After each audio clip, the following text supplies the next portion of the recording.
everyone gets a copy of all the source material for the course. Anybody watching? No. No, there's no Not one yet, watching. but it's being recorded. It will So be. for those of you who are listening to the recording, it arrange for you to have Let me this go grab booklet some. of source materials as well. So unfortunately, those of you who are hearing this on the recording, I can't ask you to introduce yourselves. We don't have the technology for that yet. But what I want to do is just, to begin is just to, go around the room and tell us your name, and in 1 minute or less, tell us your connection to Israel. Even if you've never been to Israel, it doesn't matter.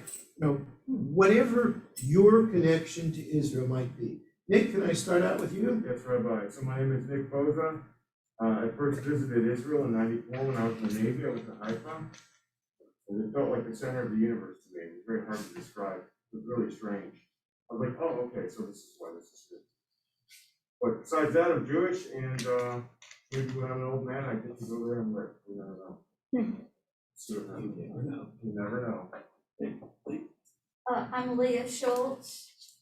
I was in Israel many years ago. Decided yesterday that next time one of the rabbis has a trip there, I'm gonna go again, because it's been a long while. And I just love it because it's my second homeland, or first. I'm Rinat. I have a brother and nephew that live there. One is in the army, the other one is in the yeshiva. And my niece also is in the army. I am Martha Sherrill, and I've been to Israel 6 times. The first time was right after the 6-Day War, the following year. And my son went to medical school in Israel, so I was there a few times. And then I went with Rabbi Rosen a few years ago, so I enjoy it very much, and I love Israel. And I love to see how it's changed over the years. I'm Ronnie Greenbaum. And I guess my connection to Israel is through my husband, because before the Holocaust, one of his uncles went to Israel. He went to Palestine, but he has a lot of family. And the first time we went to Israel was the first time he got his first cousin ever. And it was such an emotional experience because his entire family was killed, with probably the exception of people that went to Israel. And all I know is getting off the plane, I feel I'm home. It's the only way to put it. There's just something there that I just feel I'm home, and I can hardly wait to go back again. Thank you, Ron. I'm sorry, I missed it. I was saying our connection to Israel. Just tell us your name in 1 minute or less, your connection to Israel. Hi, my name is Summer Revenue. I converted 5 years ago. And I've been very interested in Israel ever since. I don't too much of a connection to it, but I want to learn more. I'm Gloria Lida, and my mother was born in Gidera, and my father was born in Victoria, and they went to Australia in 1925 and 1932, and married in Australia, and I grew up in Australia. And in 1963, I went to Israel. I went to Upanet Zion for 5 months, and then I worked at Machon Tzidim, the Motzei Ya'ar, which is the private and forest products research institute. Okay. I'm Sylvia Waldman, and thanks to my dear friend Gloria, we went on a 3.5-week trip to Israel 5 years ago and drove all over the country, visited her relatives and friends, and I did not want to leave. And as soon as I can go back, I want to be able to stay longer. And I read Israeli newspapers, online and everything, so that I can know what's going on currently. Yeah. By the way, for everyone, this is Jennifer Rosenzweig, who's our program director, and she is the unsung hero of our adult education program, especially during the pandemic, because she has really helped make it possible for us to provide what we provide to a much wider audience than we normally would have had. We're glad that, you all are here in the room today, but, there are others who are not ready to be here yet, and so Jennifer is the one who makes it possible for all of us. And by the way, I didn't put these booklets together, Jennifer did. So, You're welcome. And I'm happy to be here. I was on all of your Zoom classes last year, so I'm happy to be here in person this year. amen. Amen. Karen Horwitz, my connection is that Israel feels like home to me when I go there. And it's a very different experience to be in the majority, unlike how I feel here. And I love the country. I don't love everything about what they do, but first time taking the course. Dana Rincon, and I was able to go to Israel in my mid-20s to a wedding with a friend who was Israeli, and had the most wonderful time. It was a beautiful season back in 1991 to be there. Lots of things were happening. It was so much more dynamic than here. I loved the family life. I loved everything about it. And it wasn't until 2016 that I got to go back with my children, and in that trip, I never wanted to leave. So, and then went back at it 2 years ago and stayed for 3 months, and it was even better to be able to actually live there for a little bit. So being here with y'all is like a connection to, just a part of the journey to maybe one day be able to go back and live there permanently. My name is Deborah Ricardo. I've been fortunate enough to go to Israel 3 times. I concur with everything that you all have said about how you feel and how it feels when you go there. I hope to be able to go again. And I want so much for peace for Israel, and I thought maybe coming to this class we could toss around some ideas and possibilities. Mhm.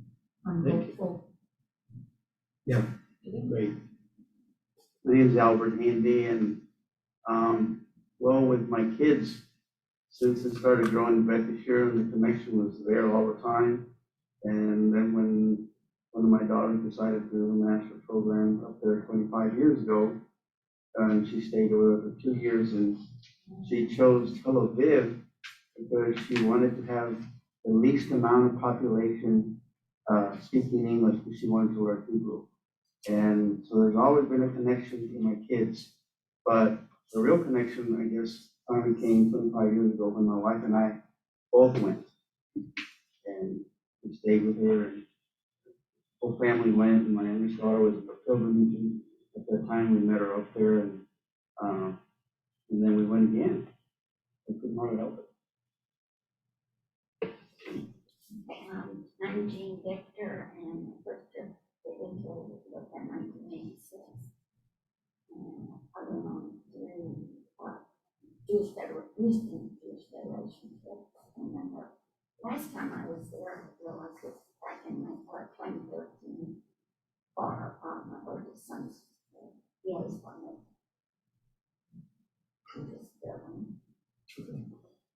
We got everybody? Okay, good. So I see that many of you have spent a significant amount of time in Israel, and especially for those of you who have spent a lot of time in Israel, you will be glad to know that this course is not Israel 101. Okay? It's not Zionism 101. It's not going to be like that at all.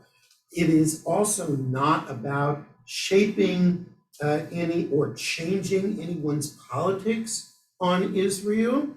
It's about changing and shaping the way we think about Israel and its politics, and about the way we talk about Israel with each other. Also not a history of the peace process, right? And it is not going to be a platform to debate about different policies or to advocate for different policies, to score points in a discussion about the Israeli-Palestinian conflict. The design of this course, which was prepared, as you can see in your materials, by the Shalom Hartman Institute of Jerusalem, with some adaptation on my part, thank you. It's an opportunity to study Jewish values and to examine our own value priorities, to understand how Jewish values shape our aspirations for Israel and how Jewish values will influence our perspectives about Israel and its policies. Now, when we're talking about values, this is not, about debating politics, but talking about values, it's important to remember that we're not talking about a zero-sum game where, if I accept one value, then I negate every other value, right? A values conversation is much more complicated than that. And it's also one that's much more tolerant of the things that other people might value more than I do, right? And I can accept a value as being important without claiming that it's the only one that's important. I can accept a value as part of a larger whole without having to argue that this one value is the whole, right? I can respect a value as being valuable, but that under certain circumstances, I can't necessarily implement that, or I need to defer that a little bit because there are conflicting values and conflicting circumstances. So I want you to remember that, because that will help you to keep an open mind as you process some of the conversations we're going to be having and some of the materials that we're going to be viewing and that we're going to be reading. And you'll learn more about what motivates you and what motivates other people in their feelings about Israel. And hopefully this is going to be a safe space where we can process some of these values and ideas together without worrying about, somebody's going to lash out at us for having a different value than, their own. One more thing, this is not a class about what we should do or what Israel should do. It is about how we think about Israel and some of its challenges and how we choose to express that. The design from the very beginning that the Shalom Hartman Institute, when they created this course, was to create a more pluralistic and respectful dialogue within the Jewish community about how we process Israel's situation and Israel's politics. Clearly all of you have a relationship to Israel, and many of you have a very long-lasting relationship. So this will help you to put that in the context of, we're living here and we have, some significant Jewish communities outside the land of Israel. We have, maybe it may not be as central, to our identity as it is for Israelis, but certainly it's a very powerful part of our identity as we think about ourselves as Jews and within our connection to Israel. Also seems like Israel is always in the middle of some kind of crisis, right?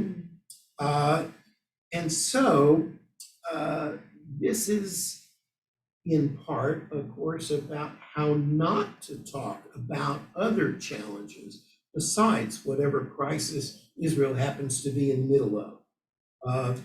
Because sometimes many of us feel that those other things get put off indefinitely because, after all, we're in the middle of a crisis.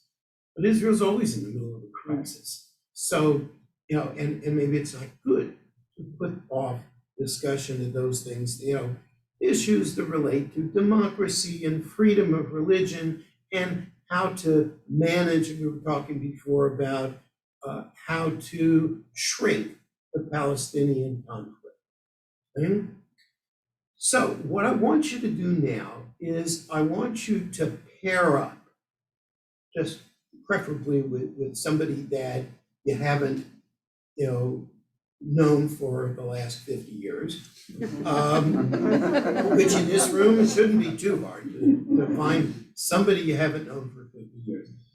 And I want you to take 5 minutes, and in each pair, I want you to interview each other about your first memory of Israel.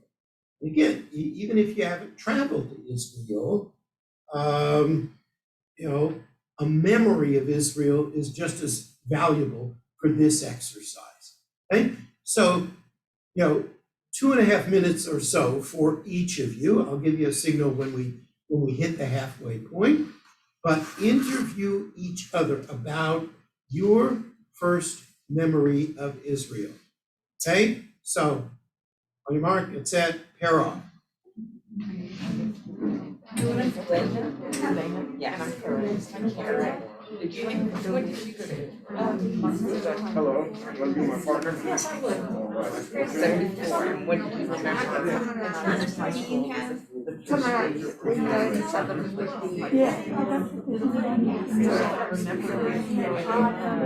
You can just make a trio. Karen, can Deborah join y'all? We have an odd number. So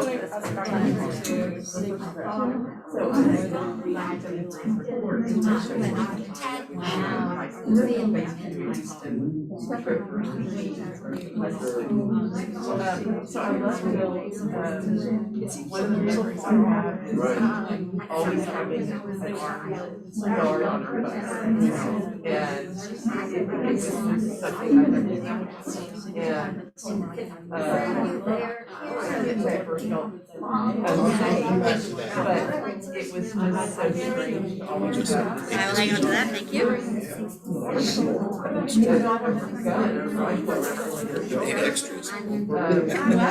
They'll be good for the people at home. Figure that one out. We'll figure it out.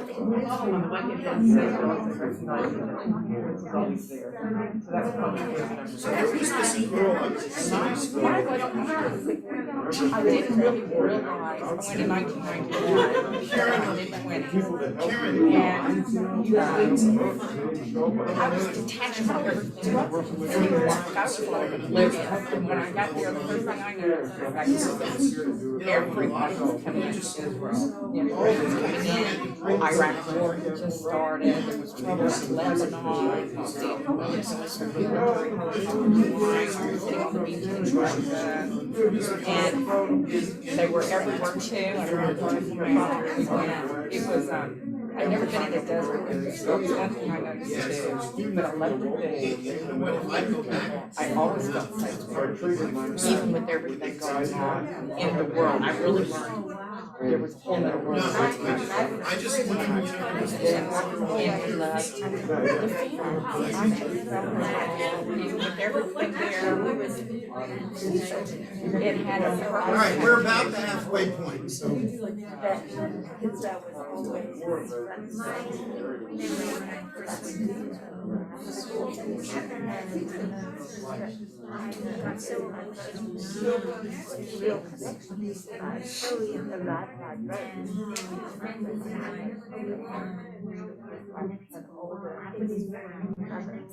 like that. Seen them, and they were everywhere, and I did feel very safe. Almost, I think it's like, you know, just like seeing them. It turned out very nice. Shabbat and Sada. Girls and I was trying to remember, you all know the years, and I was trying to remember. It was a congressional I'm sure that hell. All three. My son was a young teenager. And they were 18 months. That was so, but it was, and we. It advanced a lot, when I went to my college in 2016, and we went for 6 months. So with And it that. changed dramatically, everything had been newer buildings, newer plumbing, newer, just, you know, the kitchens were newer, a little bit of everything. Newer, but the children, they're still defending, and even the elders that were defending, everyone who had ever served defended. And I thought that was so that you always. 30 seconds. And that meant a lot to me. When I went the last time to the family, they had It was like a summer trip run through the Federation. I was in USY, so a lot of kids went on USY. like Ireland. It's just exactly like being there. I didn't have this Yes, it's just an attempt to try to give people a taste and cheap them. There was no morning time. So, And I was just kind of such a, I mean, we were brought up with that, and yet I never. I don't know. okay, let's wrap it up and come back together. So any quick impressions that you want to share from someone else's memory? It's like my parents, I heard, what I remember is, the first time I went to Israel on LR, and we landed, and everyone started cheering and singing Hakika. I'd never experienced, and then the next time we went on United, we landed, everyone got off the bus. I mean, is that something? It was unbelievable. Yeah. It's the only place in the world where people clap when they land. Yeah, it was just unbelievable. I think that has changed as more people have gone to Israel and as more flights, more different airlines go to Israel.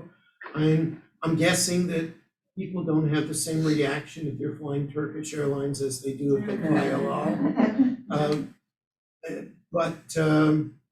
Yeah, It was unbelievable. No, I mean, people will very politely applaud after a long trip when they come into JFK, you know. Thank you, pilot, thank you all. Yeah, but it's a different experience. Other quick thoughts? Another first impressions were from Israel, from Hebrew school.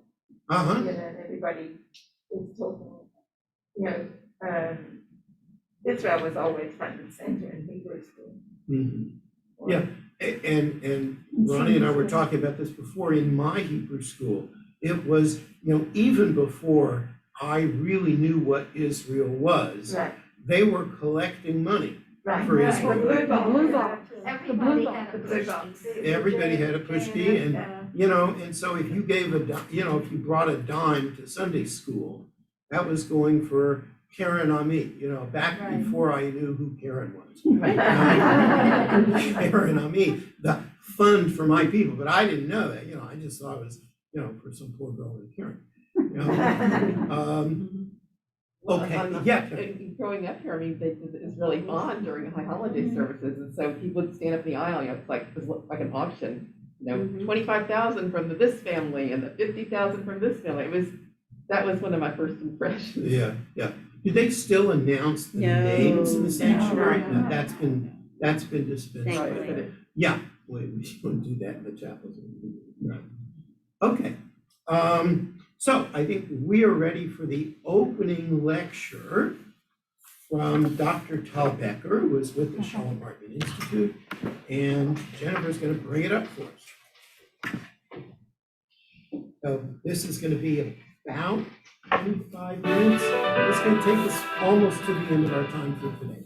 As we begin our journey in today's opening session, we will start by mapping out the spectrum of ideas and political divides within the Jewish community regarding the pursuit of Israeli-Palestinian peace.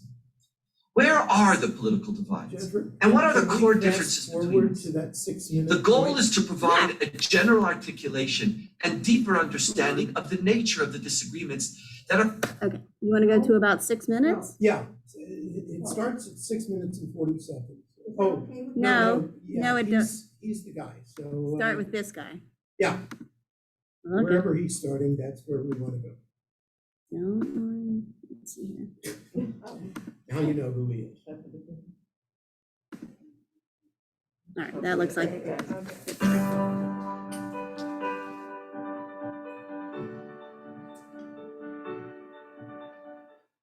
Let's take a step back and try to look as objectively as we can at how the pursuit of Israeli-Palestinian peace, and especially the pursuit of what is called the two-state solution, is talked about today across the Jewish world. I'm afraid to touch. Now, we should acknowledge, of course, that peace as an idea and as a Jewish value is about much more than reaching some agreement on an Israeli-Palestinian two-state outcome.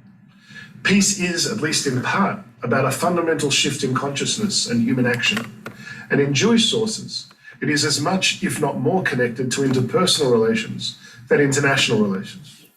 But our goal here is not to explore all the potential meanings of peace, but to understand how the Jewish discourse on peace plays itself out today. If we want to change and deepen this discourse, we need first to have a much better grasp of where it actually stands. And that means understanding with much more sensitivity the different attitudes that are expressed in relation to the idea that peace can be achieved through a two-state framework. For the sake of this exercise, we need to take politics out of the equation just for a moment and observe how peace is spoken about in practice, as if we were all psychologists listening to the Jewish people lying on the couch in front of us. If we do that, I want to suggest that we can see a spectrum of views that in the end can be encapsulated into 5 core positions on the two-state outcome. Most, if not all of us, fall somewhere along this spectrum. Some of us have moved from one point to another on the spectrum over time, or advance a combination of these points. But I think this spectrum of 5 positions helpfully defines the range of the Jewish conversation on this issue. And it is worth taking some time to map out these 5 positions telegraphically, without claiming, of course, to present them in any exhaustive detail. As I do this, I want you to think about where you position yourself on the spectrum, but also to begin to appreciate the different values, assumptions, and ideas that animate each position on this spectrum, and may motivate people to take a position different from your own. I want you to try not to be angered by other positions, not to immediately think of the counter-argument, but to take the time to really listen to the position and think what sentiments may lay behind it when that position is genuinely and thoughtfully expressed. Let's begin with the first of those 5, which I would describe as people for whom the idea of 2 states, of achieving a 2-state outcome to the Israeli-Palestinian conflict, is a moral imperative for the Jewish people. The rhetoric, the language, the arguments that people in this camp use relate to the idea that the Jewish people should not be controlling another people. They speak in terms of Palestinian rights. They speak about the destructive role, in their view, of Israel's occupation. They make the claim that a people who have experienced the kind of persecution that the Jewish people have experienced throughout history should be champions of the rights to self-determination of others, not just their own. For advocates of this position, Palestinian statehood is not something we should avoid if we can and tolerate if we must. It is something for them that we as Jews are morally required to champion. even if we must at the same time seek to guarantee that that Palestinian state is a functioning and responsible neighbor to Israel. And so people who support this position couch an argument about peace in the language of what it is as Jews to be obligated to the rights of others. What is it that we need to do in order to ensure that we are acting morally in relation to the Palestinian people? They speak of a real urgency for big, immediate Israeli decisions to create a two-state outcome out of what they argue is our moral obligation. That's the first view, two states as a moral imperative. As we shift across the spectrum, there's a second view that you hear from some of the advocates of a two-state outcome, and that is the view of two states as a policy imperative, as something we need to do now to advance core Israeli policy objectives or national interests. People who speak in these terms tend less to use the language of moral obligation towards the Palestinians, but focus instead on how a two-state outcome is, in their view, necessary immediately in order to advance Israel's national interests. Advocates of this position tend to speak about the need to prevent Israel from being isolated in the world, of the need to deny oxygen to the forces of Israel's delegitimization. They speak about Israeli-Palestinian peace as critical to creating a cooperative environment with Sunni Arab states in the region, or enabling us to focus on greater challenges, whether internal to Israeli society or external, such as Iran. And they speak, perhaps most vocally, about a two-state outcome as necessary, as vital, in their view, to protecting Israel as a Jewish and democratic state.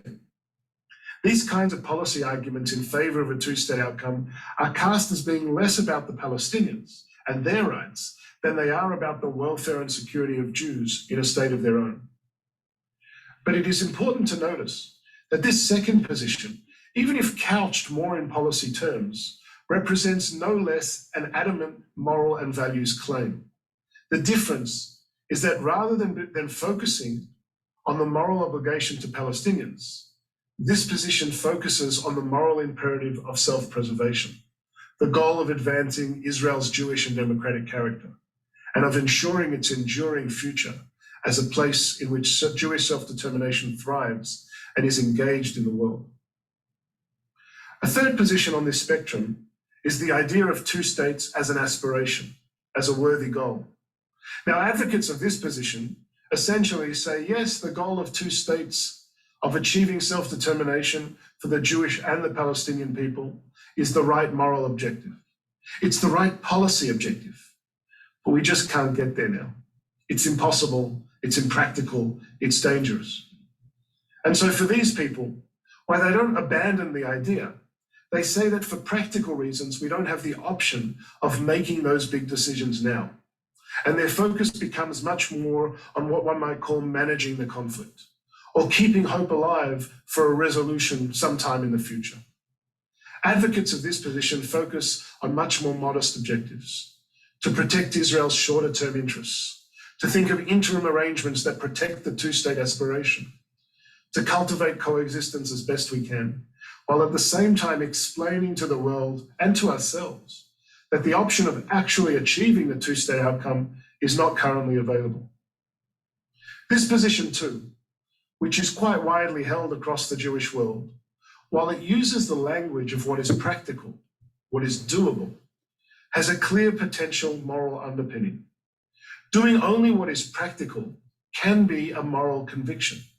True, it can sometimes be an excuse or reflect a kind of lack of higher aspiration, but it can also be driven by a strong belief that aspirations, as noble as they are, when implemented at the wrong time or pursued blindly without regard to what is realistically possible, can end up destroying many, many lives, and that being cautious and restrained is itself a moral requirement if what in the end matters is the welfare of the people you are trying to help. So these are three different ways in which advocates of a two-state outcome articulate their position, either as a moral imperative, or as a policy imperative, or as an aspiration, or perhaps sometimes as some combination of the three. If we continue along the spectrum, listening to the way the Jewish world talks today about peace, I think we hear two other positions that are in fact rejections of the two-state outcome. The first is the idea that a one-state outcome, not a two-state outcome, is a policy imperative. Now, the advocates of this position say essentially that it is impossible to establish a Palestinian state in the West Bank and Gaza without that state becoming a mortal threat to the future survival and legitimacy of the Jewish state. There is no version in their assessment of a Palestinian state that is not a failed state or a terror state that would endanger Israel. And so rather than maintain the current situation, the only real option under this view is to try to imagine a situation where Israel controls the entire territory indefinitely.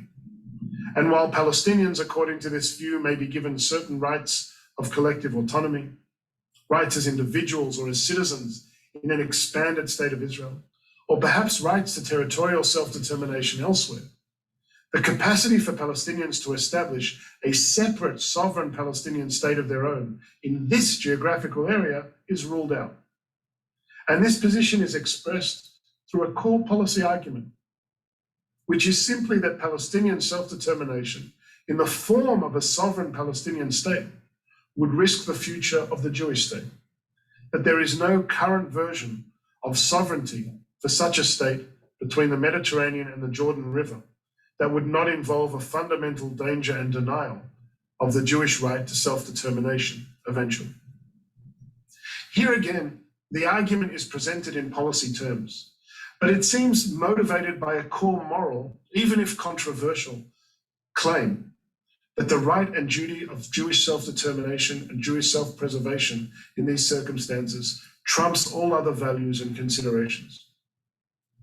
If we continue along this spectrum, there's one final voice that I want to describe, and that is the voice that a one-state outcome is a moral imperative. Not just that it's a policy requirement because of an assumption that a Palestinian nation state will never be able to live in true peace with a Jewish nation state, but that there is actually a moral reason why there should be a one-state outcome as a matter of fundamental principle. Now, it is very interesting to note that the view that a one-state outcome is a moral imperative is actually expressed both as a right-wing and a left-wing position. As a right-wing position, the argument is made that what is moral and right to do in this circumstance is to ensure that respect is given to whoever has a more valid claim to the land. For right-wing Jewish advocates of this position, that claim can be based on a divine promise of the land to the Jewish people, on the holiness of the land, or on a historical and legal claim which argues that the Jewish people are the rightful sovereign in this land, by strength, for example, of the League of Nations mandate, which designated this territory as a Jewish national home. What is important to appreciate about this position for the moment is that what animates it is a stated view that what is just and moral is to respect the stronger claim and connection to the land, which for advocates of this position is the Jewish claim. The left-wing version of one state as a moral imperative can come in the form of a counter-argument to the right-wing claim I just made, namely that it is the Palestinian claim to the land, not the Jewish claim, that is actually the stronger claim, and it is the one that needs to be validated. But this argument also comes in a different form, and that is to argue that a two-state outcome would essentially never be able to provide genuine equality, both to Jews and Palestinians. The argument goes that it would necessarily undermine the rights of Palestinians, including refugees, to live throughout this land, and it would undermine the rights of Jews to live throughout this land. Advocates of this position often use the moral language of equality and argue in particular that the Palestinian state that would emerge as part of any two-state deal would necessarily be truncated. It would necessarily be less dignified and less equal than the Jewish state, in part because of the difference in power and security calculations between the two sides. And so for those who advance this view, the stated moral requirement here is less about guaranteeing collective self-determination in separate nation states than it is in the hope for a situation in which individual Jews and Palestinians can each live equally in this space, which requires, in their view, some kind of binational state or a neutral state. Now, all these five positions, two states as a moral imperative, two states as a policy imperative, two states as an aspiration, one state as a policy imperative, and one state as a moral imperative. All these positions exist within the Jewish world. And depending where you go, you hear different versions of them. And depending where you go, in most communities, some versions are considered absolutely unacceptable. And some versions are considered the mainstream or at least tolerable. And here it is important to be clear. I am not suggesting that every time these different positions are expressed, they reflect some deep and legitimate moral convictions by the people expressing them. Sometimes these positions are staked out thoughtlessly in ways that are morally problematic or controversial or even morally blind. Sometimes they are expressed in ways that show no real attempt to struggle with the reality on the ground, or for that matter, the reality of what may or may not be acceptable or even possible on the Palestinian side. And sometimes these positions are expressed without any regard for their broader moral implications and the potential injustices that could result if these positions were adopted wholesale. The goal here is not to legitimize each of these positions, however and by whomever expressed. It is to challenge ourselves to see, as observers and participants of the Jewish discourse on peace, what possible moral values could drive the different positions along this spectrum, and to ask ourselves seriously what possible place these values have in how we formulate our own positions and in the way we talk and listen to one another. To ask, for example, what weight and consideration should be given to values such as equality or the justness of a legal claim, even if our own position gives priority to some other value and leads us to some other conclusion. What claim should the values and moral convictions that could motivate other positions have upon us, even if we don't embrace them completely? And how do we take them seriously into account? As we go forward in this series, we're going to drill down and try to have a deeper understanding of the role of these values, the role that these values play in our tradition and our sources. We are going to see, hopefully, that even if we as Jews come out in different places along this spectrum, the values which, at their best, can drive other positions along this spectrum are values which we can connect with, which we can respect, and which we need to consider. So, for example, the idea that two states is a moral imperative because the Jewish people have, as a result of their tradition and experience, an obligation to the rights of others, is an idea, a value, that we can connect to as Jews, even if we come out in a different place as to what weight to give this value in the circumstances. To take another example, two states as a policy imperative, two states as an aspiration, and one state as a policy imperative all give significant weight to the value of self-preservation. They differ less about the significance of the value of self-preservation than about the application of that value to the facts. They may be influenced by different security experts, but at some level, they are not morally foreign from one another. Their practical conclusions are different, but their moral motivations are not. If that is true, if whether you support one outcome or another turns in practice on whether your factual assessment of the situation leads you to the conclusion that a Palestinian state is either a threat to peace or a critical ingredient for peace, then at least you need not see the person expressing a position different to yours as morally bankrupt, if that position is expressed by them seriously and thoughtfully. They may be analyzing the facts differently, but they could be worthy of your moral respect, not your moral contempt. For too long now, the Jewish people seem to have been arguing about peace instead of actually talking about it. Too many of these conversations happen in echo chambers. We enter these conversations with our facts and our politics, and we leave them with our facts and our politics, without having really listened to one another. When there are these intense debates on Israeli-Palestinian peace on campus or in communities around the Jewish world, I have this feeling that people leave these sessions quietly saying to themselves, you know, I was really impressed with the point of view of that person that I already agreed with. and then saying, you know, I really didn't like the point of view of that person that I already didn't agree with. We listen only for what we want to hear, for that which reaffirms what we already think. In some ways, the intensity and passion with which these debates happen is puzzling. We engage in argument with each other as if that very conversation were going to decide how to end the Israeli-Palestinian conflict. But we know, of course, that a talk at your local synagogue or JCC or Shabbat table may not be the place where the solution to the Israeli-Palestinian conflict will be decided. The truth is that the way we have these arguments about peace across Jewish communities may not determine the future of the Israeli-Palestinian conflict, but they may well determine the future of our communities. For too many communities, really talking about peace, as opposed to just arguing about it, is almost impossible. Paradoxically, it is the issue of peace itself and the argument around it, perhaps more than any other, that can be the most polarizing and acrimonious. For some rabbis and communal leaders, the issue has become so toxic, so volatile, that they decide it's better not to touch it.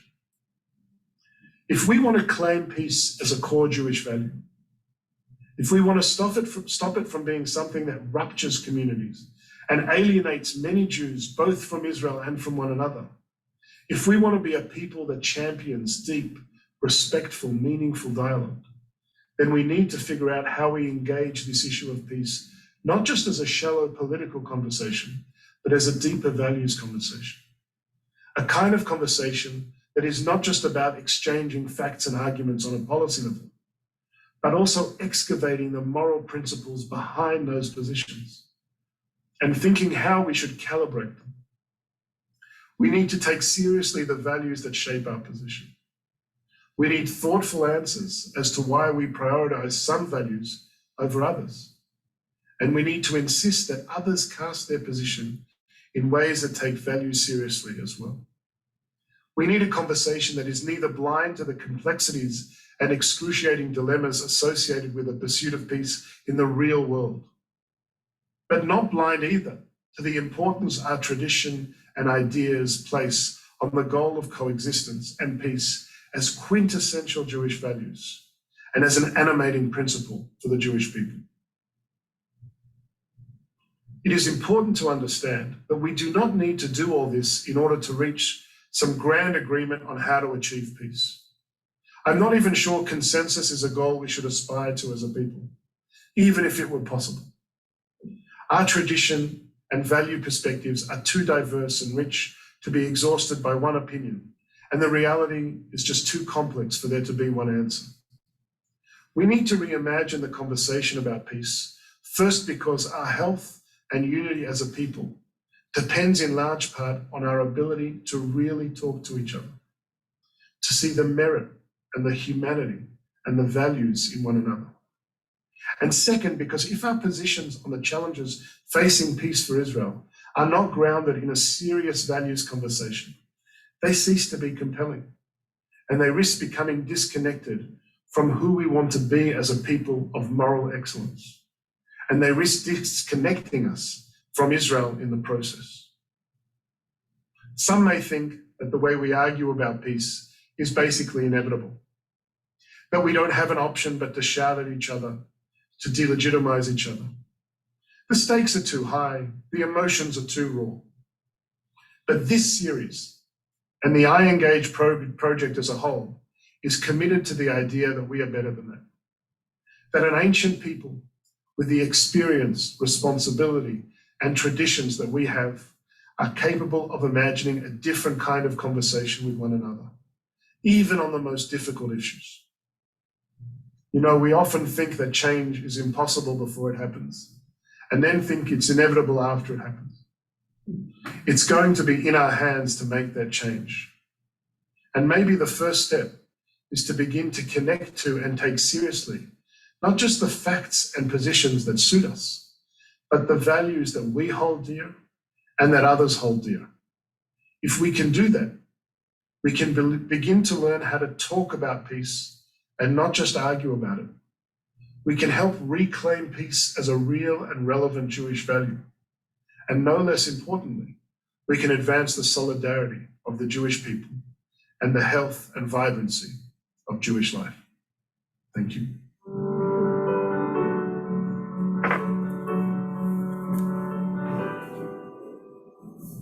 Oh, it's freezing. We have just a few more minutes before we need to conclude. Thoughts, reactions to what you just heard? I'm a combination of several of those. I'm sure you're not alone, right? I mean, the focus, of course, is on Jewish values.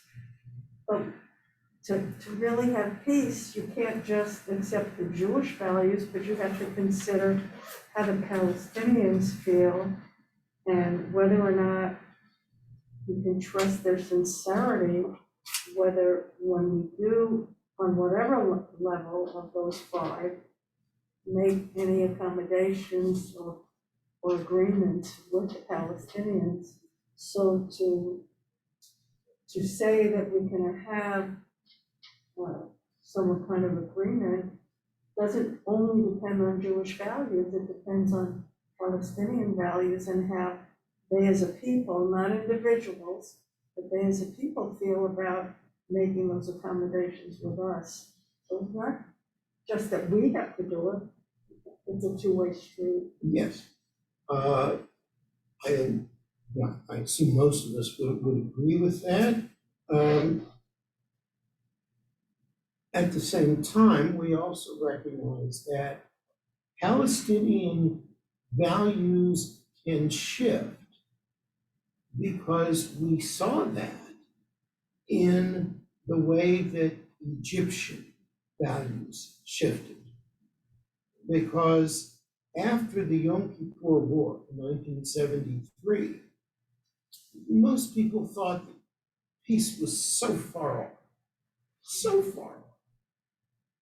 And then a few years later, Sadat came to Jerusalem and said, let's make it. It is, but, things shift. And we're seeing that in the Middle East today, not with relationship to the Palestinians, but with the countries involved in the Abraham Accords.